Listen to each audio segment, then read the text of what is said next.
Oke Bapak Ibu, rekan-rekan ASN semua. Setiap hari kita kan bekerja untuk melayani publik ya.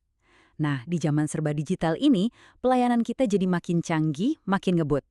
Tapi pernah nggak sih kita berhenti sejenak dan berpikir, setiap klik, setiap data yang kita olah itu sebenarnya seperti batu bata yang kita susun. Batu bata untuk membangun apa? Sebuah benteng yang sangat besar. Benteng Digital Indonesia. Dan, coba tebak siapa penjaganya? Ya, Anda, kita semua. Nah, sekarang coba deh, jujur sama diri sendiri. Data kependudukan, kesehatan, perizinan, wah, banyak banget kan yang kita kelola tiap hari. Itu semua ada di tangan kita. Jadi, pertanyaannya sekarang itu bukan lagi kalau benteng kita ini diserang, bukan. Pertanyaannya adalah, kapan serangan itu datang? Dan yang lebih penting lagi, sudah siapkah kita? Oke, jadi dalam pembahasan kita kali ini, kita bakal bedah tuntas peta pertempuran ini. Pertama, kita lihat dulu ancamannya apa aja. Terus, kita kenalan sama musuh-musuh digital kita. Abis itu, kita susun strategi pertahanan yang proaktif dan tentunya rencana darurat kalau sampai terjadi serangan. Dan yang paling penting, kita akan lihat di mana posisi Anda sebagai garda terdepan. Siap ya? Sip, kita mulai dari bagian pertama, ancaman di era digital. Anggap saja ini medan pertempuran baru kita. Dunia digital ini kan ibaratnya perbatasan tempat kita bertugas setiap hari. Namanya juga perbatasan, pasti dong banyak tantangannya. Coba kita bayangin deh, dulu kantor pemerintah itu ya gedung fisik, jelas. Sekarang kantor kita ada di mana-mana, betul kan? Ada di website, aplikasi, database, praktis banget. Tapi, nah ini tapinya ya, setiap pintu kemudahan yang kita buka, itu juga jadi pintu masuk baru buat para penyerang. Jadi ini bukan lagi urusan IT doang loh, ini udah menyangkut keamanan nasional dan yang gak kalah penting, kepercayaan masyarakat ke kita. Oke, sekarang yuk kita kenalan lebih dekat sama penyerbu-penyerbu ini. Kan ada pepatah bilang, tak kenal maka tak waspada. Supaya kita bisa bertahan, ya kita harus tahu siapa sih yang kita hadapi dan gimana cara main mereka. Yang pertama, ini yang paling sering, namanya phishing. Gampangnya gini deh, bayangin ada orang ngetok pintu digital Anda, entah itu lewat email atau pesan. Dia ngakunya teman atau bahkan atasan. Terus dia minta kunci rumah alias password Anda, dengan alasan yang kelihatannya masuk akal banget. Tolong dong, butuh cepet buat laporan. Begitu kuncinya Anda kasih, ya sudah, dia bisa masuk dan obrak-abrik isi rumah digital Anda. Kelihatannya sepele, tapi dampaknya bisa fatal. Nah, kalau phishing tadi itu penipuan, yang satu ini lebih brutal lagi, ransomware. Ini ibaratnya penculikan data. Coba bayangkan Anda lagi kerja, tiba-tiba semua file penting di komputer terkunci.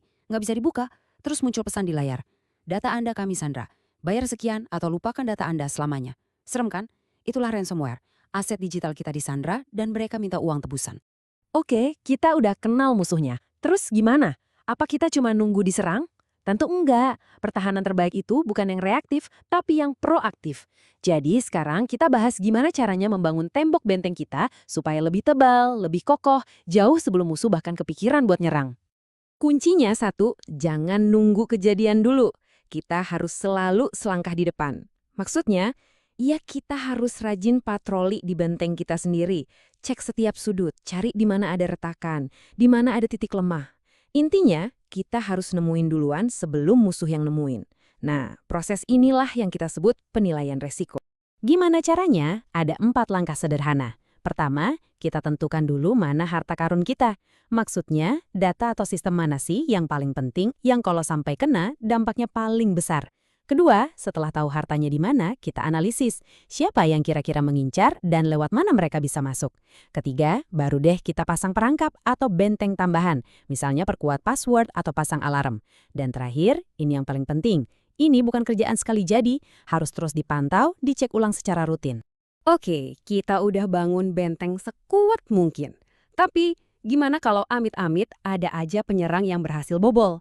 Nah, disinilah kita butuh yang namanya rencana pertempuran. Kalau udah kejadian, musuh terbesar kita itu bukan si hacker, tapi kepanikan kita sendiri. Makanya, rencana yang matang itu jadi sahabat terbaik kita. Nah, di sini ada 2 tim yang harus kita bedakan. Ada respons insiden dan ada pemulihan bencana. Anggap aja respons insiden itu tim pemadam kebakaran. Tugas mereka, begitu ada api, langsung padamkan. Isolasi area yang terbakar, cari penyebabnya, usir sumber apinya. Cepat, taktis. Nah, kalau pemulihan bencana, ini tim rekonstruksi. Setelah api padam, tugas mereka membangun kembali gedung yang rusak. Misalnya, balikin data dari backup, biar layanan ke masyarakat bisa jalan lagi secepatnya. Beda fokusnya, tapi dua-duanya sama-sama penting. Nah, sekarang kita sampai di bagian yang menurut saya paling krusial dari semua ini. Kita bisa punya teknologi paling canggih, rencana paling hebat, firewall paling tebal, tapi semua itu nggak ada artinya tanpa satu elemen kunci, satu elemen penentu. Dan elemen itu adalah Anda. Iya, Anda. Setiap kita sebagai ASN. Coba kita renungkan ini bareng-bareng. Sering banget dibilang titik terlemah dari benteng manapun itu adalah manusia. Satu kelalaian kecil bisa jadi pintu masuk bagi musuh. Tapi ada sisi baliknya. Manusia juga bisa jadi pertahanan terkuatnya. Kenapa? Karena kesadaran dan kewaspadaan kita itu adalah sistem deteksi paling canggih, pertahanan paling ampuh yang nggak bisa dibeli pakai uang sepeser pun. Jadi, apa nih tugas jaga kita sehari-hari? Anggap aja ini patroli rutin. Simpel kok. Pertama, selalu curiga sama email atau link yang aneh, apalagi yang nadanya mendesak. Kedua, soal password. Tolong jangan lagi pakai 12345 atau tanggal lahir. Pakai yang kuat dan unik. Gampangnya pakai passphrase atau kalimat. Contohnya, saya suka nasi goreng pedas 77. Lebih panjang, lebih aman, tapi gampang diingat. Ketiga, pikir dulu sebelum sharing informasi. Keempat, kalau ada yang aneh di komputer Anda sekecil apapun, langsung lapor. Jangan diam saja. Dan terakhir, terus belajar, terus update soal keamanan cyber. Nah, sebagai penutup, saya mau tinggalkan satu pertanyaan untuk kita semua.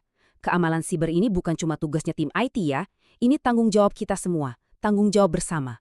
Semuanya dimulai dari satu orang, dari satu tindakan kecil yang bisa kita lakukan. Hari ini juga. Mungkin sesederhana ganti password yang lebih kuat. Atau mungkin mulai sekarang lebih teliti lagi sebelum klik link di email. Ingat, setiap langkah kecil yang Anda ambil hari ini adalah satu batu bata tambahan yang membuat benteng digital kita, benteng Indonesia, jadi makin kokoh.